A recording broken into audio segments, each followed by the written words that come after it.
মই বৰপেটাৰ দৌল উৎসৱৰ কথা উল্লেখ কৰিছিলোঁ।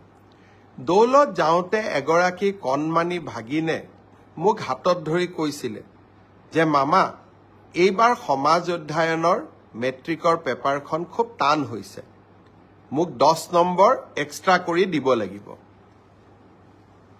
নগাঁৱলৈকে যাওঁতে 16 তাৰিখে নগাঁৱত গৈছিলোঁ, তাতো এগৰাকী ভাগিনে এনেকেই কথা ক'লে, আৰু বৰদোৱাতো আন এগৰাকী ভাগিনে একেই কথা ক'লে যে সমাজ অধ্যয়নৰ পেপাৰখন এইবাৰ মেট্ৰিকত খুব টান হৈছিলে। মই প্ৰত্যেকটো কথাই চিৰিয়াছলি লওঁ।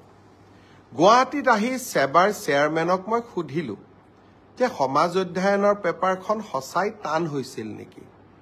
সেবাৰ অধ্যক্ষ ডাঙৰীয়াই মোক ক'লে যে প্ৰশ্নখনৰ পেটাৰ্ণ বদলিছে। যোৱা বছৰো প্ৰশ্নখনৰ পেটাৰ্ণ বদলোৱা হৈছিল আৰু এইবাৰো পেটাৰ্ণটো বদলোৱা হৈছে যাতে ছাত্ৰ ছাত্ৰীসকলৰ জেনেৰেল নলেজৰ পৰীক্ষা সেবাই ল'ব পাৰে। ব্যৱস্থাটো আদৰণীয়, কিন্তু যদি মোৰ ভাগিনবিলাকে আকৌ মেট্ৰিকত ফেইল কৰি যায় তেতিয়াহ'লে কেনেকৈ হ'ব? সেইটোতো হ'ব নোৱাৰে। সেইকাৰণে মই সেবাৰ অধ্যক্ষক মই অনুৰোধ কৰিছোঁ যে আপুনি চাব, যদি মোৰ ভাগিনবিলাকৰ পৰীক্ষা সমাজ অধ্যয়নখনত বেয়া হয় কিন্তু আন পেপাৰবিলাকত ভাল হয়, তেতিয়াহ'লে এইবাৰ সমাজ অধ্যয়নত আমি সকলোকে অতিৰিক্তকৈ কিবা নম্বৰৰ ব্যৱস্থা কৰি হ'লেও ভাগিনসকলক মেট্ৰিক পাছ কৰাৰ সুবিধা কৰি দিব লাগিব।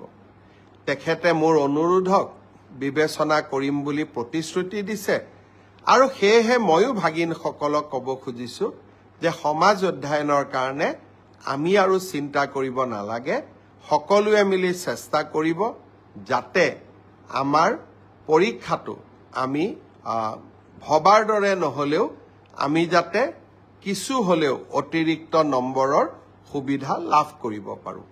মই ভাবোঁ যে এই ঘোষণাটোৱে ভাগিনসকলৰ চিন্তা কিছু দূৰ কৰিব।